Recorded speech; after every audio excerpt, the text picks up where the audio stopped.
Hey, today on DragonLance for 5th edition, we're going to be talking about a story about when a halfling in the party that I'm DMing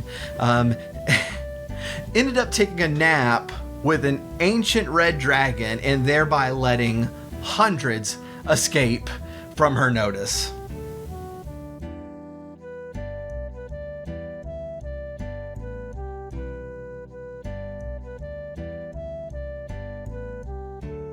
Hey, this is the Techno Funk Boy. So a lot of what we do on this channel is we actually go through the game, the dungeon, the old modules, the DragonLance modules that were originally written for the first edition of Advanced Dungeons and Dragons, and kind of explore ways of updating those to 5th edition, and also exploring ideas on how to make these games even more enjoyable for play today. But as my regular viewers know, I'm the DM of a DragonLance game, and a lot of what we talk about on this channel is stuff I learn while running this game.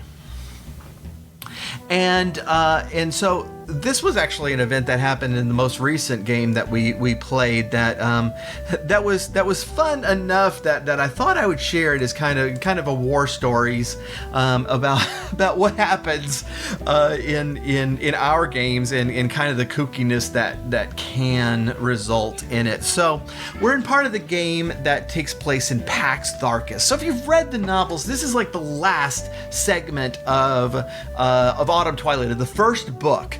The very last takes place in Pax Tharkus, and what the goal is in this dungeon is to help a bunch of people who have been kidnapped by the dragon armies, the Draconians. They've been taken here. They're being forced to work the mines, and there are hundreds of people being held here against their will, and the point of this dungeon is to try to help them escape. Now there's several different ways you can do this, but there are actually 2 red dragons in this dungeon, and your characters are not ridiculously high level. In fact, they're not high level at all, and so it would be very unwise to engage these dragons in hand-to-hand combat. So what kind of one of the points is how can you move around this place and get people out without drawing their attention? So let's first of all deal with the first two dragons, and there are spoilers. There are spoilers for not only the game but the first novel. If you have not read the novel, or if you've not played the game and you want to, then obviously my adventure is not going to be the exact same as yours, but some of the events, especially at the end, will be the same because it's how the adventure ends. But there are 2 dragons in this dungeon. The first one is the dangerous one, and that's Ember. Now, Ember is actually the dragon that Verminard rides into battle, and he's just super powerful and awesome and very, very dangerous. Now, the way the book is written, that you're probably not going to encounter Ember all that much, but I run Ember a little bit differently, and if you subscribe to my channel, or if you watch the DragonLance playlist, I haven't quite gotten that far in the playlist, but we will be very soon. I'll explain more of why I play Ember the way I do. But in my game, Ember takes human form and wanders around a little bit, but he's not looking for you. And so it's not like he's actually searching you out. He's actually looking for something else, and so you can't avoid him. The less dangerous one is Flamestring. Now, Flamestring is actually an ancient red dragon that is so old she's now completely blind, and she's gone. Over the years, she's lost her mind a little bit, and she's actually this really incredible, tragic figure, and I like playing with her because she's a very pitiable character. She's lost all of her children. to the last Dragon War, and that's what kind of caused the mental break for her. And so they actually have her taken care. They have her locked inside. By the way, they put her in this room, and then they built a tunnel to make sure she couldn't get out. Because that's how much they think of her, or respect her. It's actually quite sad the way they treat her. But they have her watching over the children and taking care of the children. She actually thinks the children are her children, and so she takes this responsibility very, very seriously. And in fact, is very good at it. And when you encounter the children, they're actually they love her. They love her. She's so much fun. She really cares about them. And so that's another thing that kind of makes her character really, really interesting.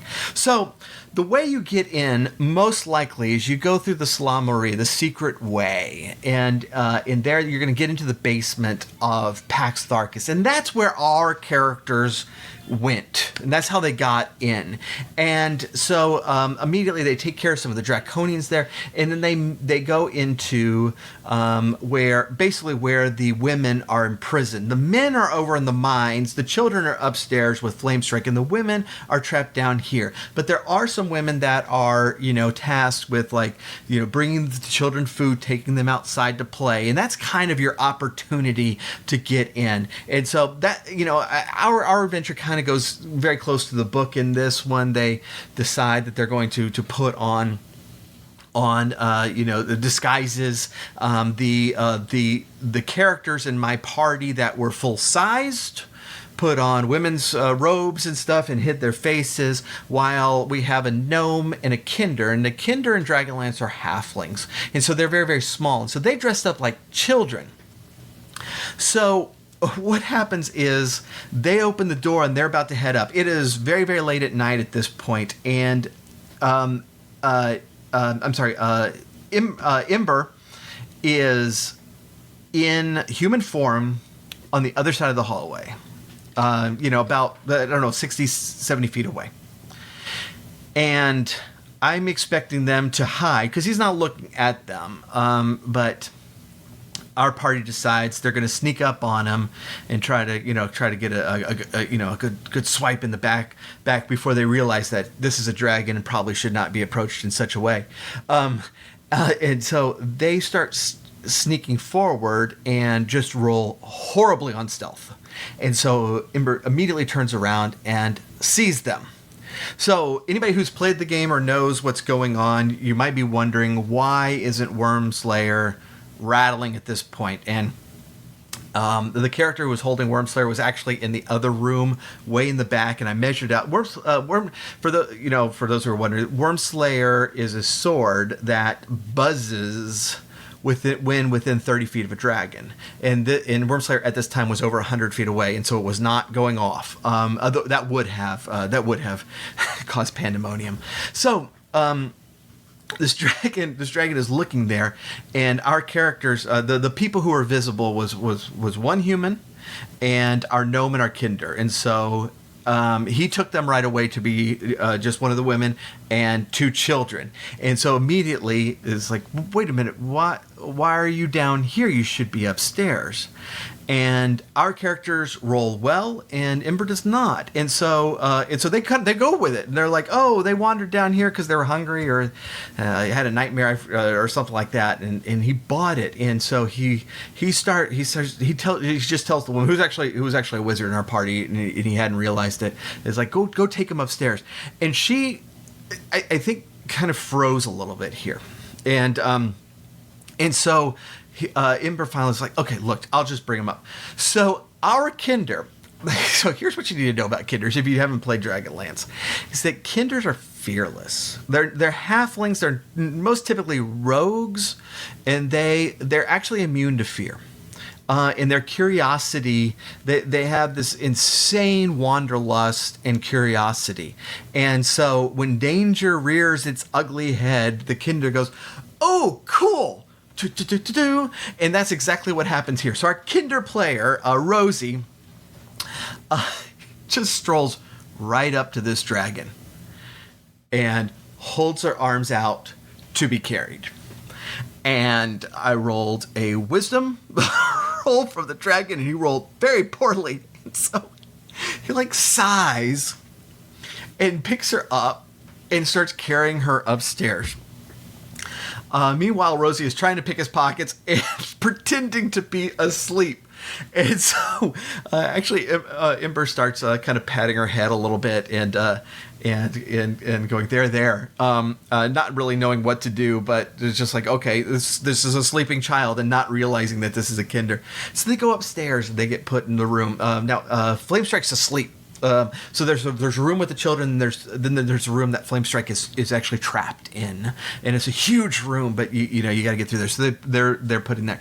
So the rest of the adventurers make their way upstairs, get get everybody reunited, take out some of the draconian guards that are there to kind of clear the way and figure out the rest of their plan. So they send some of the women to the other tower to pick up the rest of the women and the injured, and then they're going to all go meet out in the mine, and they're going to go get the children out. And so they go in, and they're starting to gather the children, and Flamestrike is snoring so loud that the place is shaking, right? But eventually the children do get too loud, and Flamestrike rolls well enough that she is awakened. And so she starts calling out, trying to figure out what's going on. And so like our party's like kind of frozen here. It's like, okay, what do we do now? The dragon is awake, and they choose to let one of the women NPCs named Marita, who takes care of the kids, answer for her. And so I just have Marita. It's like, oh yeah, one of the children had a nightmare and came down to get me, but I came back up. And so Flamestrike like just dismisses. Oh, I'll take care of it. Okay. And so Marita's like, okay. And kind of looks back at the party, but then has to walk off because the dragon told her to. And so the party is still kind of just a little tentative on what to do. And Flamestrike finally tells him, it's like, oh, bring the child to me, and I'll take care of her. And so they all look at Rosie again. It's like, are you going to do this again? And Rosie's like, heck yeah, I'm doing this again. And so Rosie strolls forward and comes out. And so Flamestrike, remember, Flamestrike is like thinks that this is her child. Is very caring about it. So like actually pulls out a bat, like it's like a little mat with her giant claws, and pulls one out and sets it down, and then proceeds to start singing dragon lullabies to Rosie. And so I make Rosie roll a Constitution save, and just to see if she was going to fall asleep. And I was actually in the midst of explaining, look, this isn't going to be I like to set the difficulty classes like 8. It's like, this is going to be difficult. I just want to make sure you're not going to just biff it, right? She did. She rolled a 2. And she had a +2, but that still just gives her a 4.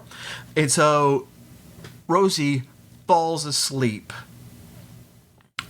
basically being cradled by this ancient red dragon.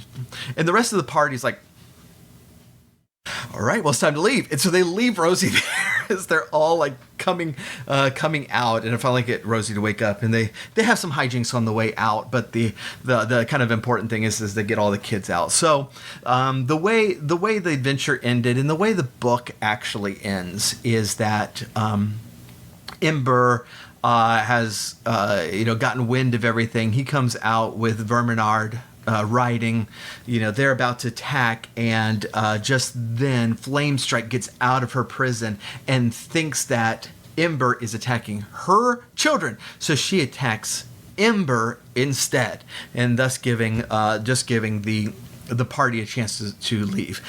In the book, there's a final confrontation with Verminard that actually doesn't happen in the adventure quite yet. And so in our game, the party leaves. And as they leave, they listen to the battle of these two warring dragons. And and it was honestly, it was like a little bittersweet moment for the party.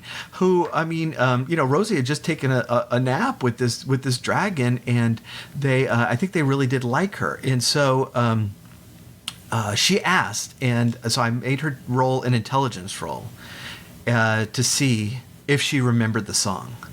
And she rolled very high, and so our Kinder is now carrying with her the memory of that moment in form of song that I am sure she's going to sing quite often.